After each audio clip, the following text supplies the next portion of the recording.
And it's not only this, but it's many ports. So when I was doing Mediterranean, for example, we were going to Valencia, Civitavecchia in Rome, and some Ibiza. So in 7 days, people go to so many places, like one day in different places, and also doing the activities on board. So this. So for people usually go on cruise not to go to a destination, but mostly just to be on the cruise, maybe visit some places in between. Yes, there are some places in between, and then there's different population. Well, if you want to go on a cruise ship, for example, then you have to understand as well, you want to go to a warmer place where you can go to the beaches, or you want to go to a place where you will have beautiful sceneries, or you want to go to a place where you will learn more of a history. So there are many places to choose from, and many different types of ships, because also there are huge ships and also smaller ships, and there are many different aspects to all of these ships. So you work on one ship most of the time, or you work on different ships? Always different ships. Yes. Yeah, we always. I worked for MSC, which is an Italian company, and I've already done the Seaside, Preciosa, and Lyrica. Lyrica is a smaller ship. Seaside is the biggest ship I've worked on. So there are different aspects to each of them. This aspect. But your job is mostly the same on all the ships. Yeah, my job is mostly the same because I've always been working on the same department, which is the excursions. But it changes a little bit because, well, my job is the same when it comes to explaining and selling the excursions.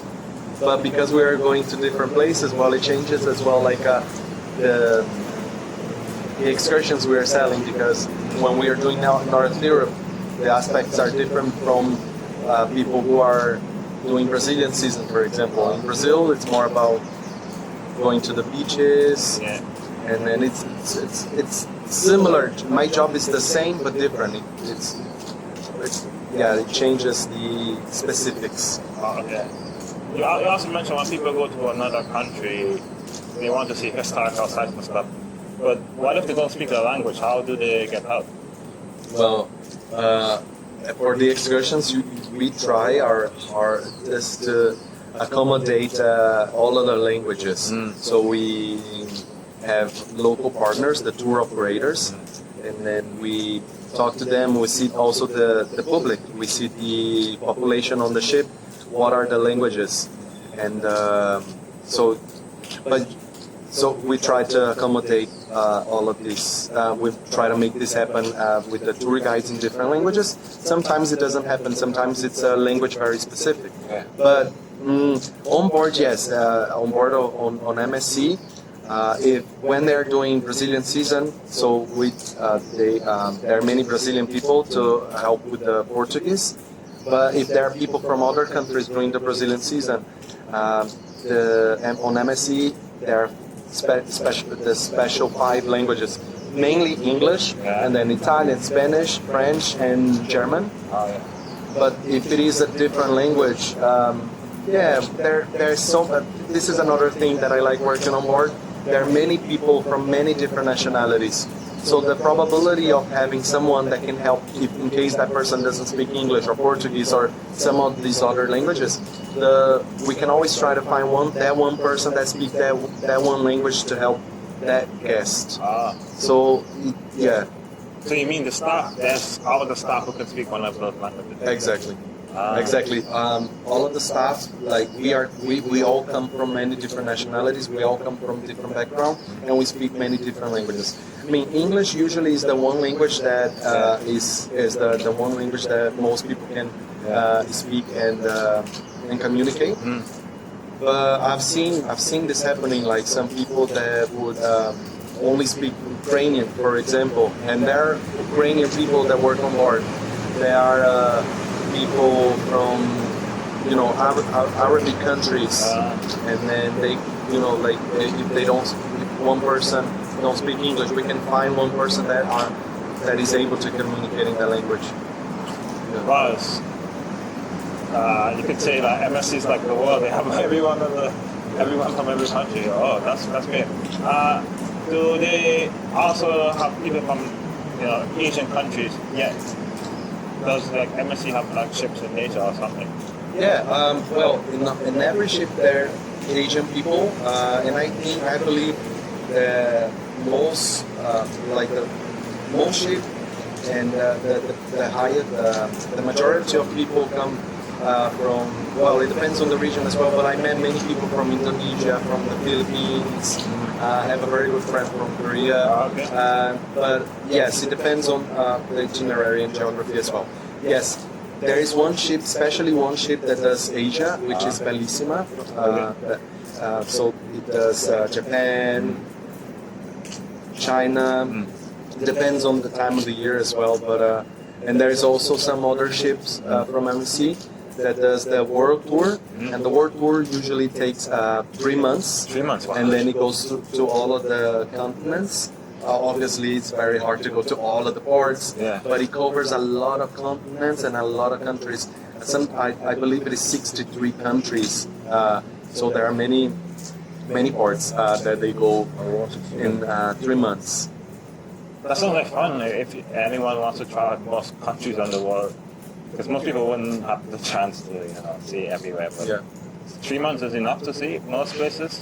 Yes, 3 months. In 3 months on board of a cruise ship, you have buffet, you have dinner, you have the onboard activities, and almost every day you are in a different place. If not a different country, well, a different port. Because there are many countries they have different ports as well. Okay. So, for example, in Italy,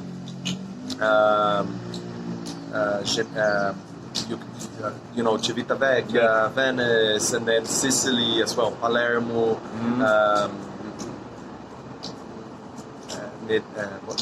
many different ports in many different places.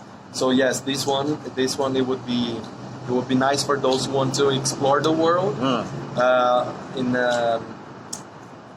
the comfort of a ship. You don't have to be catching a flight after another one. You're there traveling, and how long can a ship stay out without going to a port on the sea? Well, this is a very technical question. For example, when it comes to the fuel and when it comes to the capacity, but usually, for example, I've only do the crossing from South America to Europe, and it takes the longest I've been on a ship without stopping a port was for 6 days. Okay. So we were going from Fortaleza or Maceió, which is in the north of Brazil. Okay. Then it would take 6 days to arrive to the Canary Islands. Okay. Then the island of Tenerife, Santa Cruz de la Palma. It's a Spanish territory, but it's off the coast to Africa. And then we'll go up to Europe. And so from Brazil to the Canary Islands, 6 days. This is the longest at sea that I've been. That's good. Around 60 days at sea, that sounds like fun. That sounds like something everybody should try. Be 60 days at sea. Okay, interesting question. What's the best place you think you've been so far on the cruise? Wow, in the cruise, it's hard to say because there are different aspects.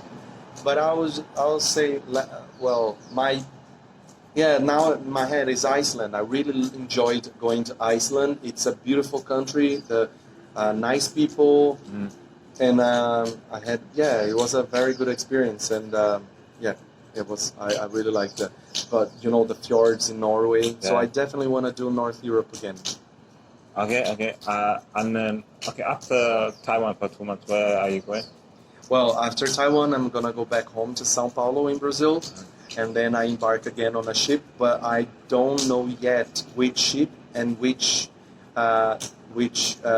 area, which ship and where I'm going. So I don't know yet. Oh, so it's usually you don't know. They just tell you and then you go. Yeah, sometimes we know, sometimes we don't. Just yet I don't. I'm still gonna be here for 2 months in Taiwan. Okay. So I already gave my availability for embarking again, but I haven't. I don't know yet. But it's normal. Usually I stay at home for 2 to 3 months, and yeah. So last time, for example, I was 2 months in Germany. Okay. Yeah. So it's like this. Wow, interesting life, interesting career. You have 2 months vacation and you are traveling. Okay, I guess that's all the questions. Thank you very much. Thank you. Yeah. Thank you.